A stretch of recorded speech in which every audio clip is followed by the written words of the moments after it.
होमगार्डच्या सतर्कतेमुळे वाचले 55 वर्ष महिलेचे प्राण। पवनार धाम नदी पात्रातील गायमुख कुंडातील घटना।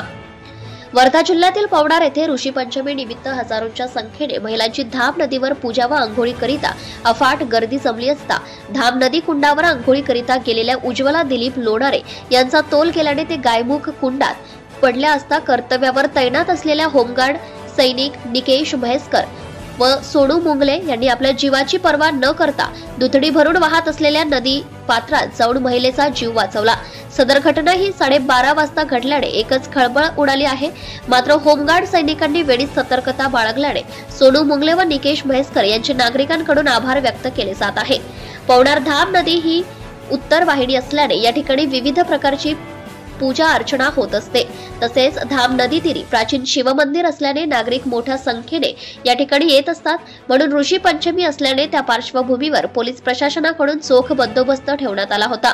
चंद्रपूर जिल्ह्यातील वरोरा येथील उज्ज्वला दिलीप लोणारे या महिलेसह अनेक महिला धाम नदी पात्रातील गायमुख कुंडाजवळ अंघोळ करून पूजा पाठ करीत असताना सदर महिलेचा तोल जात गायमुख कुंडात पडली असल्याने एकच गोंधळ उडाला आहे।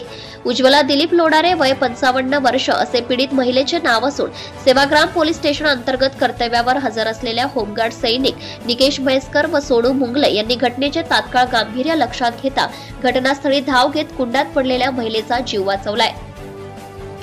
यामुळे उपस्थित महिला व नागरिकांकडून होमगार्ड सैनिकांचे आभार व्यक्त केले गेले। होमगार्ड सैनिक हे सदैव इमानदारीने आपले कर्तव्य बजावत असतात। मात्र शासनाच्या उदासीन धोरणांमुळे होमगार्ड सैनिकांचे मनोधैर्य खचत चालले असल्याचे होमगार्ड सैनिकांकडून बोलले जात आहे। वर्षातून केवळ 60 दिवसच काम मिळत आहे। उर्वरित दिवस कामासाठी भटकंती करावी लागते। त्यामुळे परिवाराचा उदरनिर्वाह कसा करावा असा प्रश्न उपस्थित होत आहे।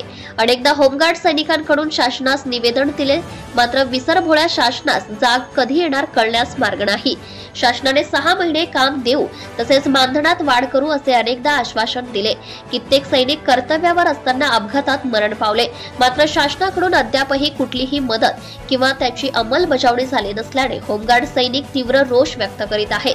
कर्तव्यावर असो किंवा नसो, परंतु होमगार्ड सैनिक बरेचदा आपले प्राण धोक्यात घालून नागरिकांचे जीव वाचवत असल्याचं होमगार्ड सैनिक सांगत आहे।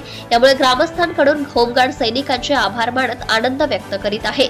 शासनाने होमगार्ड सैनिकांच्या समस्यांकडे तातडीने लक्ष देऊन कायमस्वरूपी करण्याची इच्छा देखील ग्रामस्थांकडून दिसून येत आहे। Bureau reporter Amol Thackeray, Navswarajya news प्रतिनिधी, Wardha. Subscribe now and press the bell icon. Never miss an update.